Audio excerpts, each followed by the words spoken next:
आपलं कर्जत न्यूज या यूट्यूब चॅनलवर आपल्या सर्वांचे हार्दिक स्वागत। कर्जत नगर परिषदेच्या निवडणुकीचे सूप वाजल्यानंतर आता आघाडी आणि महायुती कुणाबरोबर होणार याची चर्चा रंगू लागली आहे। मागच्या व्हिडिओमध्ये आपण कोण होणार कर्जतचा भावी नगराध्यक्ष या विषयावर चर्चा केली होती।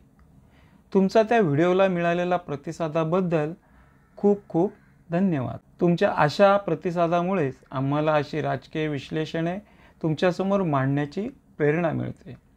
आजच्या व्हिडिओमध्ये आपण कर्जत नगर परिषद निवडणुकीसाठी होणाऱ्या आघाडी आणि महायुतीच्या चर्चेकडे नजर टाकणार आहोत। कारण निवडणूक जवळ आली की कोण कोणासोबत आहे आणि कोण कोणासोबत नाही या चर्चेंचाच कधी-कधी खेळ होतो। सन 2019च्या निवडणुकीचे आपण स्मरण केले तर आपल्या लक्षात येईल की त्यावेळी अखंड शिवसेना, भारतीय जनता पक्ष आणि RPI अशी महायुती निर्माण झाली होती आणि या महायुतीने 18 पैकी तब्बल 10 जागांवर यश संपादन केले होते आणि त्याचाच परिणाम म्हणून नगराध्यक्षपदी सुवर्ण जोशी या विजयी झाल्या होत्या। तर दुसऱ्या बाजूला विरोधात त्यावेळी अखंड राष्ट्रवादी काँग्रेस पक्षाची आघाडी होती। त्यांना 18 पैकी 8 जागा मिळाल्या होत्या। पण मित्रांनो, आत्ताचं चित्र अगदी वेगळं आहे। महाराष्ट्र राज्याचं राजकारण आपण पाहिलं आहे।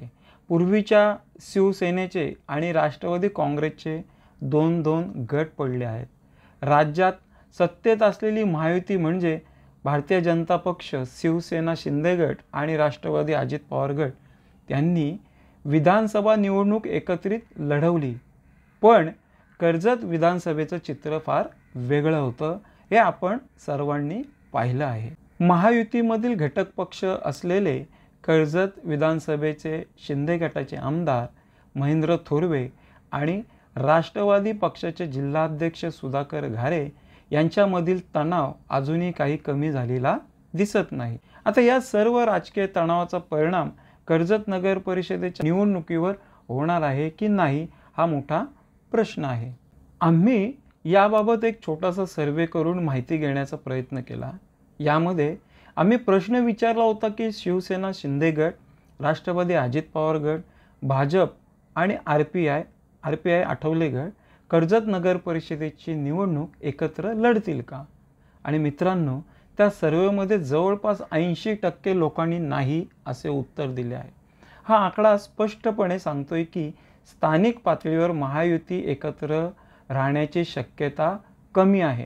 त्यामुळे आगामी काळामध्ये होणाऱ्या कर्जत नगर परिषदेच्या निवडणुकीमध्ये शिवसेना शिंदे गट आणि राष्ट्रवादी अजित पवार गट हे स्वतंत्रपणे निवडणुकीच्या रिंगणात उतरणार हे जवळजवळ नक्कीच दिसत आहे। आता आणखीन एक प्रश्न उरतोय तो म्हणजे भारतीय जनता पक्ष आणि RPI आठवले गट यांचा। हे दोन पक्ष कोणाच्या सोबत जाणार? शिंदेंच्या शिवसेनेबरोबर जाणार की राष्ट्रवादीच्या अजित पवार गटासोबत राहणार?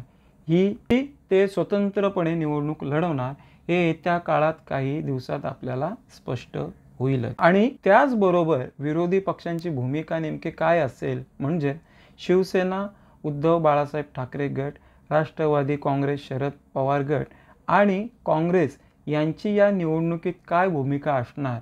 हे एकत्र येतील का की वेगवेगळे लढतील? हे सगळे प्रश्न अजून अनुत्तरित आहेत। मित्रांनो, कर्जतचं राजकारण यावेळी खूप मनोरंजक ठरणार आहे। कोण कोणासोबत युती करतोय आणि कोणासोबत करणार नाही यावरच नगराध्यक्ष पदाचा निर्णय हा ठरणार आहे। तुमचं याबाबत नेमकं काय मत आहे? तुम्हाला वाटतंय यावेळी कोणता गट सत्तेवर येईल? कमेंट सेक्शनमध्ये आपल्या विचारांनी नक्की कळवा। हा व्हिडिओ आपल्याला जर आवडला असेल तर लाईक करायला विसरू नका, चॅनलला सबस्क्राईब करायला विसरू नका आणि बेल आयकॉन दाबून घ्या म्हणजे आपल्याला अशा पद्धतीचे नवीन व्हिडिओ आपल्याला नोटिफिकेशनमध्ये तुम्हाला पाहायला मिळतील। धन्यवाद।